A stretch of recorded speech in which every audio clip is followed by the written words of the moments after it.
그 통일이 되고 나서 초기에는 되게 혼란이 있을 수 아, 있잖아요. 물론요. 네. 그런 것들은 충분히 해결할 수 있다라고 보시는 건가요? 동서독이 통일되고 나서 음. 지금도 통합이 이루어지고 있다라고 얘기를 합니다. 그러니까 통일은 제도적인 부분이고 통합은 뭐 마음의 통합, 이 동서독 출신 주민들 간의 어떤 마음의 이 통합이 이루어지고 있다라고 얘기를 해서 네. 많은 사람들이 뭐 통일이 중요한 게 아니라 통합이 중요하다 이렇게 이제 얘기를 하고 있습니다. 또 독일 통일의 어떤 폐해, 뭐 네. 갑자기 통일되면 어려워진다 이렇게 얘기를 하지만 저는 그것도 너무 과장되고 왜곡된 거라고 봅니다. 이 동서독 통일에서 가장 중요했던 거는 서독이 일방적으로 동독을 흡수한 게 아니고 동독 주민들이 이미 그전부터 서독에 대한 자유민주주의 체제를 볼 수 있는 방송을 보고 있었고 네. 또 어느 정도 인적 교류도 있었고요. 그래서 동독 주민들이 서독의 자유민주주의 체제를 선택한 결과라는 거죠. 그러니까 굉장히 잘 준비된 통일이었습니다. 그래서 그게 뭐 마치 뭐 굉장히 어렵게 통일이 돼서 지금도 혼란을 겪고 있다.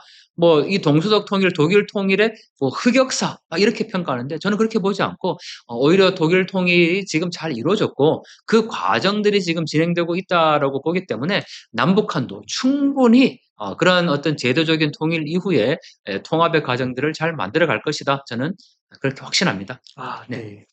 교수님, 지금 그 북한 내부에서 그 김주애가 사라졌다가 다시 등장을 했잖아요. 네. 그러면은 김주애가 지금 나이가 12살 정도로 알고 있는데, 세습은 이미 시작됐다고 보긴 해야 되는 걸까요? 저는 김주의 세습이라고 보지 않고요. 왜냐하면 아, 북한에서 이 여성이 지도자가 된다라는 것은 굉장히 어려운 일입니다. 더군다나 나이가 지금 이제 10대 소녀지 않습니까? 네. 아니 분명히 북한 주민들이 생각하는 여론이라는 게 있을 거고 또 김정은이 등장했을 때만 하더라도 그게 30대였습니다. 그런데 그때 북한 주민들이 어떤 생각을 가졌느냐? 저희가 그 중국에 가서 실제로 그 북한 출신 주민들, 그러니까 뭐 사사 방문자들이나 또는 그 해외에 나와 있는 그 외화벌이 일꾼들, 뭐 이런 사람들을 만나서 이제 인터뷰를 했을 때, 아니, 그 나이 어린 게 뭘 할 수 있느냐, 이런 생각들을 가졌었어요. 음, 근데 지금 10대지 않습니까? 네. 여자잖아요. 뭘 할 수 있느냐. 북한 내에서는 이런 움직임, 여론이 팽배해 있다라는 거죠. 그런 점에서 저는 이 김주애를 자꾸 대동하고 나오는 네. 것이 그게 김주애의 초점이 아니라 아, 김주애를 통해서 보여지는 어버이로서의 김정은, 네. 수령으로서의 절대적인 권위를 이미지를 만들기 위한 하나의 이 연출이자 이미지 정치라고 저는 보는 거지 김주애에 초점을 두는 건 아니다라고 저는 음. 생각을 합니다. 그러니까 김정은이 요즘 보면은 건강 이상설도 막 네. 나오잖아요. 그래서 후계자를 빨리 세워야 된다. 언제 어떻게 될지 모르니까요. 그러면은 지금 뭐 세습이나 이런 것들은 별로 얘기가 되고 있지 않다라고 봐야 될까요? 저는 김정은의 건강 이상설은 있다고 봅니다. 내일 아, 당장 뭐 급변 사태가 있어도 그거는 이상한 일이 아니에요. 어, 지금 우리가 보더라도 김정은의 건강 상태 결코 좋지 않습니다. 그러면 그 이후의 상황들에 대해서 분명히 김정은이 음, 지금 대처를 해야 되겠죠. 그런데 그러한 상황이라고 하더라도 김주애를 지금 후계자로 세우기 위해서 데리고 다니는 것은 결코 아니다. 네, 그건 있을 수가 없는 일이라고 저는 생각을 합니다. 만약에 정말 김정은의 어떤 건강 이상선이나 급변 사태를 고려했다면 실제 아들이 있는 곳으로 지금 우리 국정원이 파악하고 있는데 아들을 세웠겠죠. 세습 과정을 이어가겠죠. 근데 지금 그런 부분들은 아니라는 거죠. 그래서 우리가 너무 지금 김주애에 초점을 둘 필요는 없다라고 저는 생각을 합니다. 네. 그 최근에 신형 전술탄도 미사일 무기체계 인계인수 기념식에서요. 김주애가 오랜만에 다시 등장을 했는데 김여정이 정말 따뜻하게 인사를 하면서 김주애를 모셨다고 하더라고요. 네. 의전을요. 그러면은 우선 그 서열은 김주애가 김여정보다 높다고 봐야 되는 걸까요? 저는 그 부분도 좀 네. 다르게 생각을 하는데요. 네. 김주애가 누굽니까? 존경하는 자제분이라고 표현을 했습니다. 아. 자제분이라는 표현은 누구를 높여 부르는 말입니까? 김주애보다는 음. 최고 지도자 존엄에 대한 높임말이야. 아. 그러니까 자꾸 우리가 뭐 김주애가 높냐, 김여정이 높냐 이런 네. 얘기를 하는데 김여정은 김주애에 대해서 그렇게 할 수밖에 없어요. 왜냐하면 최고 존엄의 자제분이잖아요. 음. 그러면 그러한 행위 자체의 초점이 아. 김정은에게 있는 거지. 김여정이 뭐 김정은의 동생임에도 불구하고 2인자임에도 불구하고 그 딸에게 이렇게 막 그 행동을 했다. 그래서 지금 음. 김주애가 절대적인 존재다. 저는 그렇게 보지 않거든요. 아. 모든 초점은 김정은이다. 김정은의 절대적인 권위, 최고 존엄에 대한 권위, 여기를 계속 지금 확장해 가는 과정 중에 있는 거고, 거기에 이미지 정치로서 지금 보여주고 있다라는 거지, 그거를 뭐 김여정보다 김주애가 앞선다. 아니, 김정은이 어떤 급변 사태가 발생했을 때 곧바로 지금 김주애가 등극할 수 있겠습니까? 설사 그렇다고 하면 북한 주민들이나 또는 그 옆에 있는 뭐 북한의 직책이 왜 있습니까? 아니, 북한도 분명히 당정군의 직책이 있고, 네. 그런데 갑자기 지금 아무 직책도 없는 김주애가 그 급변 사태가 났을 때 등극한다? 그걸 지금 대비하고 있다? 저는 그렇게 보지는 않죠. 이 대남 오물풍선 같은 거를 계획한 거는 김여정이죠. 이제 주체는 북한 군부입니다. 네. 그리고 이 김여정이 지금 4번에 걸쳐서 담화를 발표했기 때문에 이 주체가 김여정이라고 보는 거죠. 네. 왜냐하면 김여정이 이 담화문에서 이 너절한 쓰레기 짓이 얼마나 피곤한 일인지를 너희도 한번 당해봐라. 이렇게 자기가 주체인 것처럼 담화를 발표를 했습니다. 네. 그래서 이 김여정이 남북 관계를 지금 주도하고 있기 때문에 뭐 당연히 이제 김여정과 군부에서 이거를 보냈다고 지금 저희가 분석을 하고 있죠.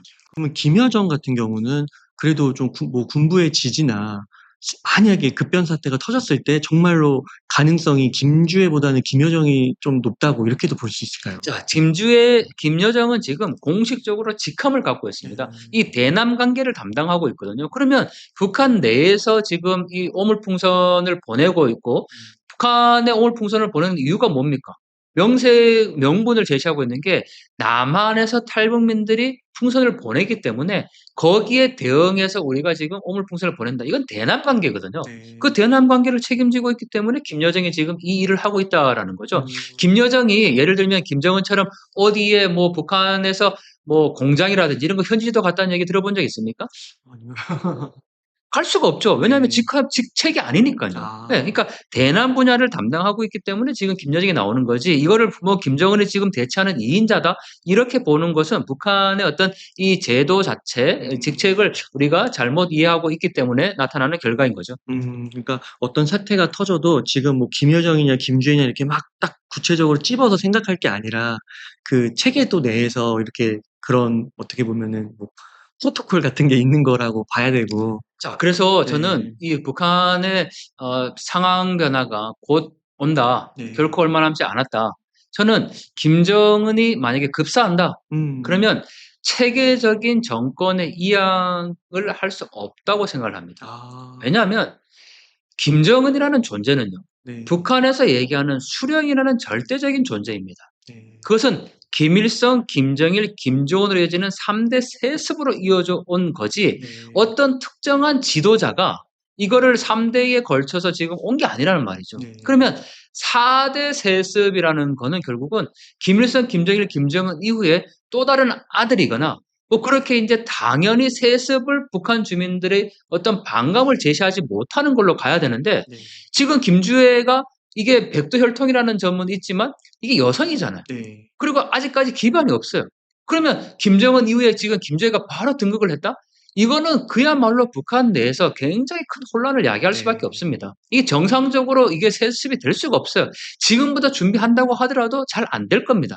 그래서 저는 북한 체제 변화가 결코 얼마 남지 않았다. 왜냐하면 4대 세습으로 김주애를 지명하는 순간, 그리고 이 김정은이 급사하는 순간, 저는 그동안에 가지고 있던 북한 주민들의 어떤 그 힘의 이 분출이 분명히 나타날 것이다. 네. 그리고 사실 뭐 북한의 김정은의 주변에 이 권력을 갖고 있는 사람들 있지 않습니까? 당정군 간부들. 근데 이 당정군 간부들이 어떤 마음이겠습니까?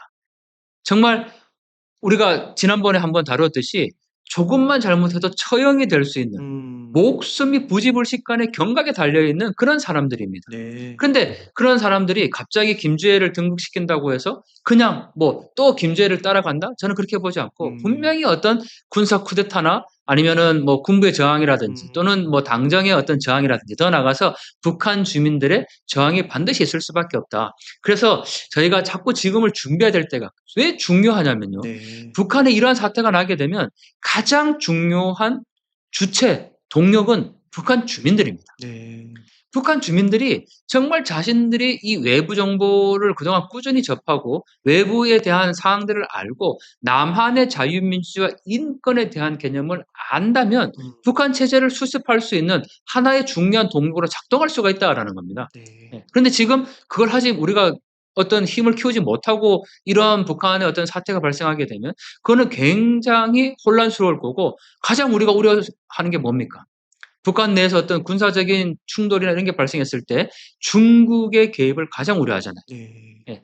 그러한 부분들을 우리가 막기 위해서라도 지금부터 저는 이걸 대비해야 되고 북한 주민들의 역량과 힘을 계속 키워나가야 된다라는 게 현실적인 저는 대안일 것 같습니다. 김일성, 김정일 이렇게 세습이 될 때는 그때도 이제 이렇게 세습이 될 때 문제가 터질 것이다. 체제가 붕괴할 것이다. 이야기를 해서 그때 안 그랬으니까 이번에도 김정은에서 다음 세대로 넘어갈 때 그런 일이 없을 것이다. 이렇게 얘기하시는 분들이 있는데 그거는 사실 이제 그때의 맥락하고 지금의 맥락은 이제 다른 거. 아까 말씀해 주셨듯이 체제 전쟁이 끝난 거고 네. 주민들이 이제 많이 또 남한의 정보들을 접함으로써 깨어 있는 거고. 그래서 그런 차이 때문에 이번에는 세습이 완만하진 않을 것이다.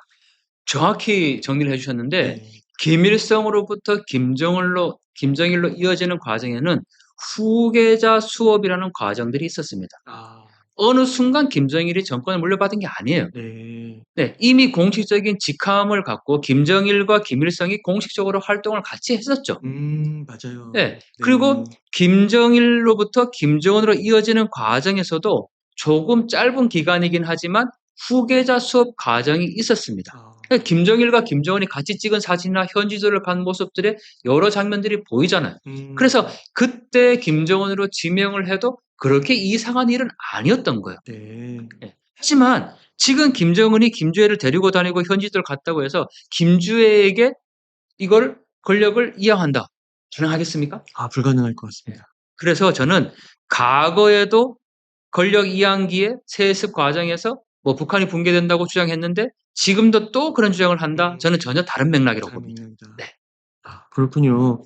그 평양 내부도 지금 되게 흔들리고 경제적인 상황이 나쁘다고 하더라고요. 정말인가요, 그것도?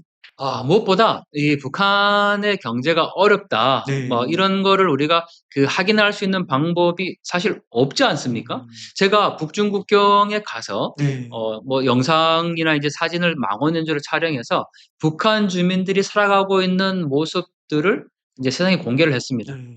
그런데 그 모습을 보고도 많은 분들이, 그 모습을 보고도 어떤 분들은 야, 북중 국경에서 지방을 촬영한 거니까 그걸 어떻게 북한의 전체 모습이냐 이렇게 믿지 않으려고 해요. 네. 아니, 영하 30도가 되는 곳에서 여전히 강변에서 빨래를 하고 있고 아직도 우물을 사용하고 있고 또 거기에서 보여지는 그 북한 주민들의 처참한 모습들이 이게 식량 공급이 제대로 안 되고 있다는 것을 여실히 보여주고 있는 그런 영상과 사진을 보여드려도 네. 안 믿으려고 해요. 그런데 김정은이 북한이 얼마나 경제적으로 어렵다라는 것을 명확히 알려줬습니다. 네. 이번 수해를 통해서. 김정은이 네. 수해 현장을 갔지 않습니까? 네. 그 수해 현장에서 보여지는 그 열악함, 아, 무엇보다 천막을 쳐놨잖아요. 맞아요. 그리고 그 천막 안에 수십 명이 들어가서 생활을 합니다. 아이들 다 말랐어요. 그렇죠. 그리고 네. 거기 보여지는 북한 주민들의 모습 어떻습니까? 아, 너무 안타깝죠. 아니, 정말 사람의 몰골이라고 할 수 없을 만큼 너무나도 깡마른 그런 몸을 우리가 봤지 않습니까? 네. 그 지방 사람이죠. 그런데 평양은 그러면 괜찮냐? 네. 평양도 좋지 않습니다. 왜냐하면 북한의 김정은이 12월에 어머니 대회를 개최하는데 거기에서 뭘 강조하냐면 지방 경제를 강조합니다. 세계적인 낙후성의 대명사인 농촌을 개발해야 된다 이렇게 표현하거든요. 네. 세계적인 낙후성의 대명사. 그러니까 자기들도 인정을 해요. 농촌이 네. 못 산다. 네. 그런데 거기에 덧붙여서 뭔 얘기를 하냐면 수도 시민들의 먹는 문제, 전기 문제, 그리고 땔감 문제를 해결한 다음에 아, 진짜요? 이 사례를 지방에 적용해야 된다 이렇게 표현하거든요. 와. 그게 노동신문에 그대로 나옵니다. 김정은 연설에 나와요. 와. 그 얘기는 아직까지 수도 평양에도 땔감, 전기, 식량 문제가 해결되지 않고 있다는 것을 지금 요실히 증명하고 있잖아요. 네. 그래서 저는 이러한 부분들이 북한 경제의 어려움을 여실히 나타내고 있다. 그래서 자꾸 북한을 무슨 아직까지 사회주의 시장 낙원인 것처럼 북한 당국이 선전하는 것처럼 이 무상교육, 무상주택, 무상의료가 이루어지는 정말 낙원으로 생각하는 그런 분들이 남한에 많아요. 있어요. 네. 저는 그게 너무 안타깝습니다. 네. 어떤 증거를 저희들이 다 보여드려도 자꾸 안 믿으려 하는데, 네. 아니 본인들이 그렇게 주장하는, 그 친북적이라고 주장하는 그 북한 당국의 김정은이 공식적으로 얘기한 거니까 제발 좀 믿어주세요 이제. 네. 아, 네. 그동안 북한하고 중국하고 뭐 또 러시아까지 이렇게 해서 이런 국가들이 같이 좀 경제 활동도 하고 막 그랬잖아요. 네. 근데 중국에서 이렇게 많이 좀 지원을 받고 경제 발전을 할 수 있고 이런 여지는 없었을까요, 그동안? 북한과 중국은 혈맹 관계입니다. 네. 뭐 수십 년 동안 이어져온 혈맹 관계이기 때문에 우리가 한미 동맹을 얘기하듯이 네. 북중 동맹을 늘 이제 얘기를 하죠. 그런데 이게 약간 지금 삐그덕거리고 있어요. 아. 왜냐하면 북한이 중국의 말을 잘 안 들어요. 중국의 입장에서는 중국이야말로 한반도 통일을 원치 않을 거고, 이 한반도의 어떤 남북한의 이 긴장 상태가 어느 정도 그냥 계속 유지가 돼야 되는 거예요. 왜냐하면 중국과 미국의 패권 경쟁이라는 이 국제 정세 속에서 미국의 영향력이 중국의 바로 앞까지 들어올 수 있는 것을 결코 중국은 원하지 않겠죠. 아니 한반도가 통일되면 누구의 주도로 통일되겠습니까? 당연히 한국의 주도로 통일된다라는 것을 중국은 알고 있는 거예요. 지금 뭐6.25 전쟁 당시에 중공군이 개입을 해서 북한이 적화 통일을 하려고 했던 그런 뭐 이 생각들을 중국이 하겠습니까? 그렇게 하지 않거든요. 네. 오히려 한국 주도의 통일이 되어서 미국의 영향력이 자기들 코앞까지 있는 거에 대해서 오히려 우려하기 때문에 중국이 북한을 어느 정도 컨트롤을 할 수 있는 지금의 상황을 계속 유지하기를 원하겠죠. 네. 그런데 북한이 중국의 이야기를 잘 듣지 않습니다. 그래서 특히나 뭐 북한이 계속 핵실험을 한다든지 또는 뭐 미사일 발사를 해서 한반도의 긴장적인 군장을 고취시킨다든지 이런 부분들을 중국으로서는 굉장히 좀 부담스러운 부분들이라는 거죠. 특히나 중국을 통해서 북한으로 들어가는 경제적인 지원이 어느 정도 북한을 근근히 유지시켜주는 하나의 골자였어요. 그런데 그게 다 끊겼지 않습니까? 국경 봉쇄로 인해서 코로나19 때문에. 네. 그래서 코로나19가 어느 정도 완화되고 북중 국경이 재개되려고 하는 그런 시점에 지금 이렇게 북한의 수해 상황이라든지 또 북한이 지금 이 국경 개방을 하지 않고 있는 상황이죠. 근데 여기서 더 나가서 지금 북한이 누구랑 손을 잡았습니까? 러시아랑 손을 잡은 거예요. 그거는 우리가 보통 북중러 삼각동맹이기 때문에 뭐 북한이 러시아와 손을 잡으면 중국과 자연스럽게 이렇게 삼각동맹체가 생성될 것이다 이렇게 생각하지만 그게 아닌 거죠. 북러 간의 관계가 진전되면서 오히려 북중 간의 관계가 굉장히 삐그덕거리는 이러한 현상들이 있어서 저는 오히려 이게 굉장히 좀 요새 우리가 주목해야 될 현상 중에 하나다. 마치 중국이 북한을 계속 끌고 갈 것처럼 그렇게 봐왔지만 오히려 지금 이러한 북한과 중국의 어떤 관계가 흔들리고 한중 간의 관계가 더 가까워지는 이러한 어떤 국제 정세를 우리가 잘 활용할 필요가 있다라는 생각이 들고, 이 중국 문제가 나왔으니까요. 제가 꼭 하나 짚고 넘어가야 될 부분들이 있는데 지금 우리가 이 반일 감정을 굉장히 얘기하잖아요. 네, 근데 이게 저는 반일 감정, 물론 일제강점기의 그 일제식민지의 시기를 우리가 잊어서는 안 되겠죠. 하지만 자, 한반도에서 일제강점기가 36년간 있었죠. 그런데 지금의 가장 우리가 불행한 사태는 뭐 때문에 일어납니까? 뭐 때문에 비롯됩니까? 저는 남북 간의 분단이라고 생각하거든요. 근데 이 분단의 책임이 중국이 일면 중국의 책임을 외면할 수 없어요. 저희가 6.25 전쟁 당시로 거슬러 가면 중공군이 개입하지 않았더라면, 맞아요. 역사의 과정이 없다고 얘기를 하지만 중공군이 개입하지 않았더라면 어떻게 됐을까요? 그러면은 지금처럼 분단이 안 됐었겠죠. 저는 압록강 초산까지 진군했던 그 국군이 중공군의 개입이 없었다면 반드시 저는 자유민주 체제를 북한 지역까지 다 이루었을 거라고 생각을 합니다. 네. 중공군의 개입이 결국은 지금의 이 70여 년의 분단의 아픔들을 계속 가지게 만드는 거예요. 그러니까 일제강점기가 너무나도 아픈 과거의 역사지만 그거는 과거인 거고, 중국의 이러한 개입 때문에 지금도 현재 진행형으로 이 분단의 아픔이 가고 있다라는 거예요. 네. 그런데 사람들이 반일 감정에 대해서 자꾸 이거를 확대시키고 부각시키고 자신의 정치적인 이익을 위해서 반일 감정을 자꾸 악용하고 이용하지, 중국에 대해서는 오히려 자꾸 친중적인 또 행태를 보이고 있어요. 아니 한반도에서 지금 가장 우리를 아프게 하는 게 누굽니까? 중국이에요. 이러한 부분들을 우리가 조금 더 역사적인 인식을 갖고 접근할 필요가 있지 않나. 중국이 만약에 이렇게 한마디만 해주면 됩니다. 그러면 한반도는 급격한 변화가 있을 수 있어요. 자, 이렇게 발표하는 거죠. 중국이 오늘 이 시간부로 중국으로 넘어오는 모든 북한 출신 사람들에 대해서 우리는 북송하지 않고 그들의 자유의사에 따라서 제3국 또는 한국으로 보내줄 것이다. 이렇게만 발표해도 저는 북한 내에 심각한 어떤 변화가 반드시 이루어질 것이다 라고 생각을 하는데 중국이 지금 그걸 하지 않잖아요. 북송을 지금 계속하고 있죠. 근데 최근에 이런 움직임들이 이제 한중 간의 관계에서 굉장히 우리가 외교적인 모멘텀을 좀 확대할 수 있는 여지가 생긴 거예요. 지금 이러한 이 국제 정세, 한반도 동북아 정세를 좀 잘 활용할 필요가 있다라는 거죠. 네. 그 중국이 이렇게 북한에 개입을 한 거는 뭔가 이제 한미 그런 한미 동맹의 그런 세력들이 그 압록강 유역까지 오면은 이게 이제 완충지대 같은 게 없어서 네. 이제 중국이 아무래도 이렇게 북한을 개입하고 이렇게 봐야 되는 걸까요? 어쨌든 지금 북한과 중국의 관계는 혈맹 관계이고, 뭐, 어디에도 사실 외교적 관계에서 영원한 적도 영원한 친구도 없다고 얘기하지 않습니까? 중국의 입장에서는 북한이 혈맹이지만, 그래도 가장 우선시 되는 거는 자국의 이익입니다. 예, 자국 이익 우선 원칙은 어느 국가도 외면할 수 없어요. 만약에 북한이 지금 보이고 있는 행태가 중국의 어떤 이 국가적인 이익에 반하는 것이라면 저는 북중 간의 관계도 틀어질 수밖에 없을 거다라고 분명히 확신을 합니다. 그게 국제 관계잖아요. 세계 정세가 그럴 수밖에 없다라는 거니까 그런 점에서 보면 저희가 어떻게 해야 지금 이 북중 관계에 이 조금 균열되는 이러한 현상들을 외교적인 부분들로 잘 해결해 나갈 것인가 또는 우리가 활용할 것인가 이런 어떤 실질적인 고민들을 좀 할 필요가 있다라는 거죠. 그러기 위해서는 우리가 정부 정책에 좀 힘을 실어줘야 됩니다. 그러니까 이 뭐 자꾸 지금 반일 감정 이어가지고 지금 계속 국회가 떠들고 있고 뭐 정부 정책을 추진할 수 있는 역량이 없잖아요. 저는 사실 그런 게 굉장히 모순이라고 생각을 하는데 왜 자꾸 반일 감정을 지금 부추기느냐. 자신들의 정치적인 입지를 지금 확장하기 위한 거예요. 그걸 악용하는 거죠. 예. 그러니까 북한 우리 국민들이 가지고 있는 그 반일에 대한 분명한 어떤 그 감정들은 있습니다. 그렇지만 그거를 자신들의 정권 유지를 위해서 자꾸 악용하고 있는 게 저는 문제라고 생각을 하는데 그런 점에서 보면 반일 감정보다는 오히려 지금은 이 반중 정서 또는 뭐 중국에 대한 걸 우리가 어떻게 활용해야 될 것인가 이런 부분들에 대해서 정부가 좀 그 정치권이 한 목소리를 좀 낼 필요가 있다라는 거죠. 네.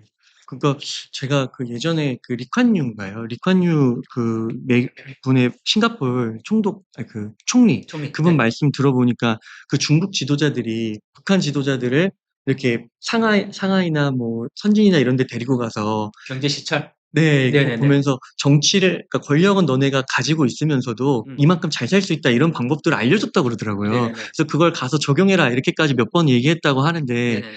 이제 그런 것들은 이제 시도를 안 한 것 같아요. 자유 경제적인 측면에서요. 그렇죠. 개혁 개방을 하면 북한 체제가 어떻게 될 것이라는 거를 북한 정권은 명확히 알 수가 있을 거고 또 지금 뭐 중국 체제와 북한 체제 조금 다른 점이 있죠. 어쨌든 북한은 지금 정치범 수용소를 계속 갖고 있고 여기에 대해서 어떠한 정치적인 뭐 저항도 지금 할 수 없는 그런 공포 정치를 하고 있는 상황이니까 여기에 개혁 개방을 해서 북한 주민들의 경제를 키운다? 굳이 그렇게 하고 싶지 않은 거예요. 왜냐하면 경제적인 문제가 해결되면 결국은 정치적인 문제로 관심을 둘 수밖에 없는 게 이게 보통의 이제 지금 역사적인 흐름이지 않습니까? 결국은 그러면은 북한 정권으로서는 뭐 북한 주민들이 지금 굶든 뭐 그거 별로 상관없어요.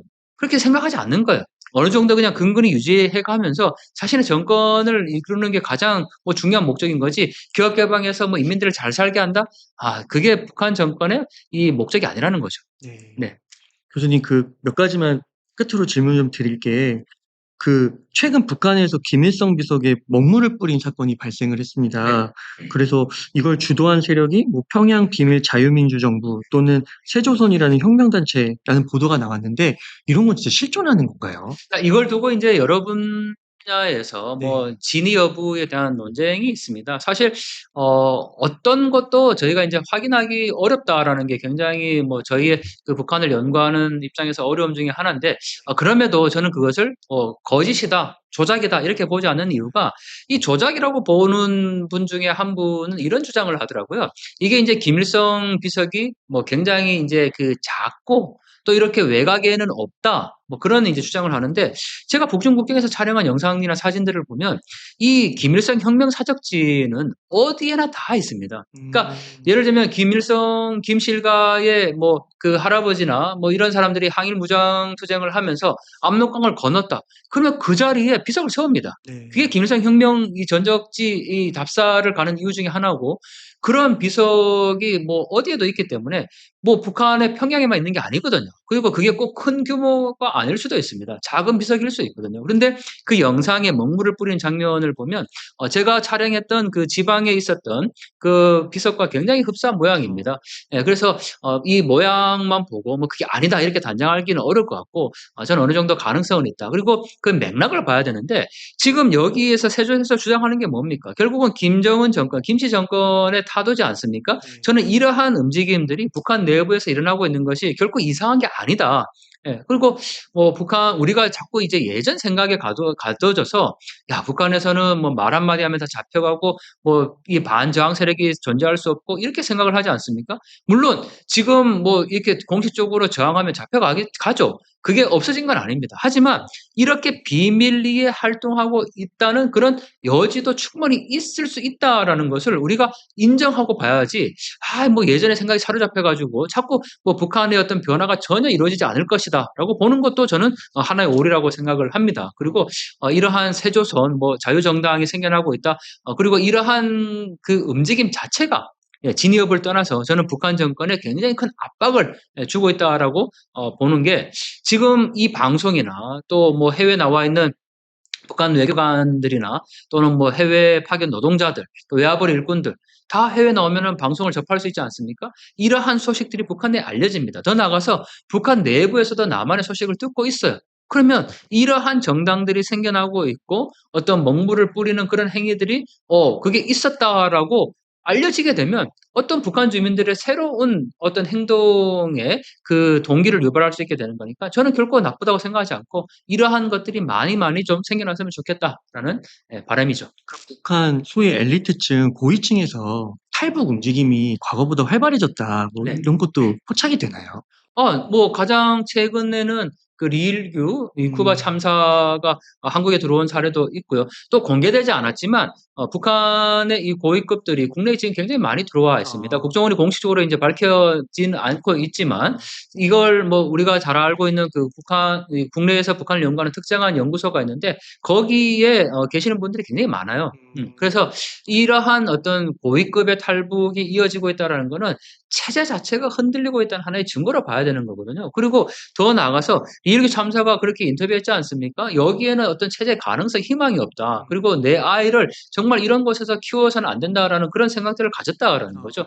그 이야기는 이 체제가 더 이상 이렇게 굴러가지 않겠다라는 것을 내부에서 확인한 결과라는 겁니다. 그래서 저는 이러한 엘리트들의 탈북이 북한 체제 붕괴의 하나의 어떤 결정적인 신호탄이 될 수 있다. 그래서 저희가 어떻게 하면 그들에게 더 많은 소식들을 좀 알릴 수 있을까?